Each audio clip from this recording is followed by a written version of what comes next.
Psst, psst. Kamusta mga pre? Wala pa kaming official na intro, pero salamat sa pagbisita sa Oronio Horror Stories. Dito natin i-share ang mga kwentong nakakapangilabot at nakakasyokot. Mag-subscribe na para lagi kang updated sa aming mga kwento. Huwag kakalimutang mag-like, mag-comment at mag-share. Tara, sabay-sabay nating tuklasin ang mga kababalaghan. Kaya ano pang hinihintay mo? Mag-subscribe ka na. Subscribe now. Pre, kumusta? Nandito na naman ako, si Becky, ang tsismosa mong taga-subaybay. Ang chika ko ngayon ay patungkol sa mga pangyayari sa dati naming bahay na hanggang sa ngayon ay hindi pa rin namin maipaliwanag. Maliit lang ang dati naming bahay. Dati itong bakanting lote na may malaking puno ng nara sa harapan. Noong nasa elementarya pa ako, madalas magkwento yung mga nakikilaba at plancha sa amin na parati daw silang may naririnig na sumisitsit. Noong una ay hindi namin pinagtuunan ng pansin dahil baka ingay lang yun mula sa mga batang naglalaro sa kalsada. Pero kahit sino ang kuhanin namin na magtrabaho sa bahay na yon, iisa ang nagiging reklamo nila. May nadidinig silang sumisitsit. Isang araw, umalis kami ng bahay at isa sa mga pinsan ko ang naiwan sa bahay. Nakinood ata ng cable kung hindi ako magkakamali. Tanghaling tapat, mainit ang panahon. Nagtatakbo itong palabas ng bahay namin dahil may nadidinig daw siyang tumatawag mula sa labas ng bahay nang gagaya ng boses. At nang dungawin niya sa bintana, ay wala naman daw tao sa labas. Ito naman ang kwento ng mama ko at ng bunso kong kapatid. Maliit pa noon ang bunso kong kapatid. Siguro mga 3 or 4 years old pa lang siya. Pinaliguan daw siya ni Mudra nung tanghali. At habang sinusuklayan siya ng buhok sa may sala, may tinuro siya mula sa pintuan. Sabay sinabi na, "Mama oh," habang nakaturo sa isang batang naglalakad at pumasok sa may kwarto. Nakita din daw ni Mama yung bata, ngunit inakala niya na baka may mga bata o estudyanteng nakapasok at nagtitrip lang. Kung kaya't sumilip si Mama sa kwarto. Walang tao, pre. Sa takot ni Mama, binitbit niya ang kapatid ko at tumakbo palabas ng bahay at nakipagtsismisan na lang sa mga marites sa may labasan. Lumipas ang mga araw, buwan at taon. Naging normal na lang sa amin na may nadidinig kami na boses at kaluskos. Kung minsan may nagbubukas ng pintuan at may mga panahon din na may mga anino kaming nahahagip. Kapag nakikita namin ito, humihingi na lang kami ng pasensya sa pagkakagambala namin sa kanila. Minsan, kinakausap din namin sila na okay lang naman na nandun sila. Kumbaga, sanay na kami. Ito naman ay isa sa mga karanasan ko High school ako noon. At final exams namin. Nagre-review ako buong gabi sa sala. Naglatag ako ng folding bed para doon na lang ako matutulog. Malalim na ang gabi at nakaramdam na ako ng antok. Kaya naisipan ko ng humiga sa folding bed. Pinatay ko na ang ilaw at nagpasyang matulog. Nang nagising ako, na tila ba may bumubulong sa kaliwang tenga ko. Parang kakaibang salita ang narinig ko. At naramdaman ko din yung mainit na hangin sa kaliwang tenga ko. At sa sobrang takot ko, ay tumakbo na ako papunta sa kwarto. Katulad na nabanggit ko kanina, maliit lang yung dati naming bahay.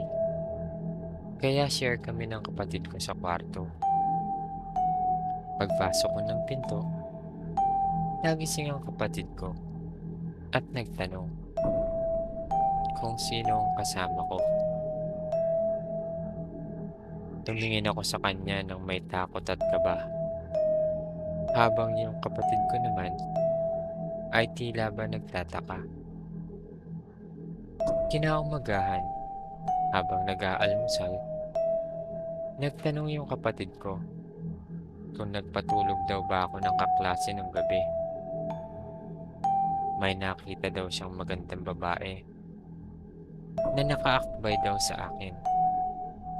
Mahaba ang buhok nito. Mukhang Kastila at mas matangkad ng kaunti sa akin. Natigilan kami sa pagkain dahil sinabi ko na wala akong kasama kagabi. Kagaya ng nabanggit ko kanina, naging normal na lamang sa amin ang mga paramdam sa dati naming bahay. Kahit nga mga tropa namin na nakikitulog kong minsan, ay na-experience din na may nagtatawag, nagbubukas ng pinto, at kumakaluskos. Ito naman ay nangyari nung college na ako. Sem break. At may isa akong kaibigan na sumama sa akin pa uwi ng probinsya para doon magbakasyon. Itago na lang natin siyang Monty. Member si Monty ng LGBTQ at halos lahat ng pamilya niya ay nag-migrate na abroad. Siya lang ang naiwan sa Pilipinas para mag-aral. Boring daw mag-isa sa Manila, kaya sumama siya sa akin. Unang gabi ni Monty sa bahay, naikwento niya na may napanaginipan daw siyang lalaki na nakakulay gray na kasuotan. Mukhang lumang barong Tagalog daw ang suot at tila ba may gustong sabihin sa kanya. Walang alam si Monty sa mga misteryo ng bahay. Wala din siyang kilala or nakausap sa lugar namin. Pero exact match nung itsura ng lalaki sa panaginip niya doon sa mga chismis ng mga marites sa lalaking multo na nakikita daw nila malapit sa puno ng nara sa harapan ng bahay. Pangatlong araw ni Monty sa bahay nang bigla itong umalis ng napakaaga at bumalik sa Manila. Hindi na nga ako ginising dahil tulog pa nga ako. Nagpahatid daw sa bus terminal ng 5 a.m. sabi ni Mudra. Dahil may nakita daw siyang mga matang namibisig at mapupula na nakatitig sa kanya. One time naman, nag-inuman kami ng mga tropa ko sa bahay. Doon na din sila natulog. Mga 4 siguro sila na nakitulog sa bahay namin. Maaga kaming natapos. Siguro mga alas 10 ng gabi. At dahil nakainom at mainit ang panahon, nagsiligo muna kami bago matulog. Nang nasa CR para maligo ang isang tropa ko, nagsisigaw ito na tila ba may nakita siyang kakaiba. Dali-dali siya ng bihis at lumabas ng CR.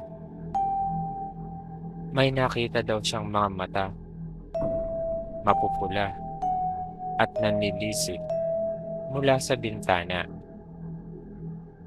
Dali-dali kaming pumunta sa likod ng CR para tingnan nga kung may tao. Pero wala kaming nakita. Wala rin namang bakas, kaya imposibleng may tao doon. Tinanong namin siya kung ano ang itsura. Malaking tao daw na halos aabot kisame ang laki. Mapupula at nanlilisik ang mga mata nito at mabuhok ang mga kamay. Si Pudra hindi masyadong naniniwala sa mga kwentong kababalaghan sa bahay na iyon. Hanggang sa isang gabi, galing siya ng inuman at halos hating gabi na rin siyang nakauwi. Gising pa kami dahil maganda ang palabas sa HBO.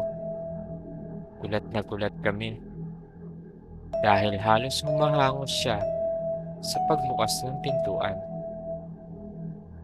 Pinainom muna namin siya at pinakain. At nang mahimasmasan, ikinuwento niya sa amin na may nakita daw siyang lalaking naka-gray na animo ay lumang barong ang suot. Sa may likuran ng bahay, nilapitan daw niya ito dahil akala niya ay tao. Subalit, bigla itong naglaho sa kanyang harapan. Nagtinginan na lang kami. Madalas din namin kasing nahahagip ng aming mga paningin ang gray entity na ito. Lumipas ang ilang taon at nakapagpagawa na kami ng bagong bahay. Mas malaki ng kaunti kesa sa luma naming bahay. Nung nakapaghakot na kami ng gamit, kumuha kami ng maglilinis ng bahay para sana linisin ang mga naiwan naming kalat. Tanghaling tapat yun, pre. Biglang nagtatakbo palabas ng bahay yung tagalinis nang dahil sa takot. May nakita daw siyang malaking tao, mabalahibo at nanlilisik ang mga mata. Pinakalma muna namin siya. Pero kahit anong pilit, ayaw na talagang pumasok sa loob ng bahay. Mga 15 years na din sigurong mahigit simula nang iwan namin ang dati naming bahay. Wala na din kaming balita kung may nagpaparamdam pa rin ba doon. May mga bagay talaga na mahirap ipaliwanag, pero isa lang ang masasabi ko. Marahil ay hindi tayo nag-iisa. Marahil may mga hindi tayo nakikitang kasama. Hanggang dito na lang, pre. Hanggang sa muli nating tsikahan. Nagmamaganda, nagmamahal, Becky.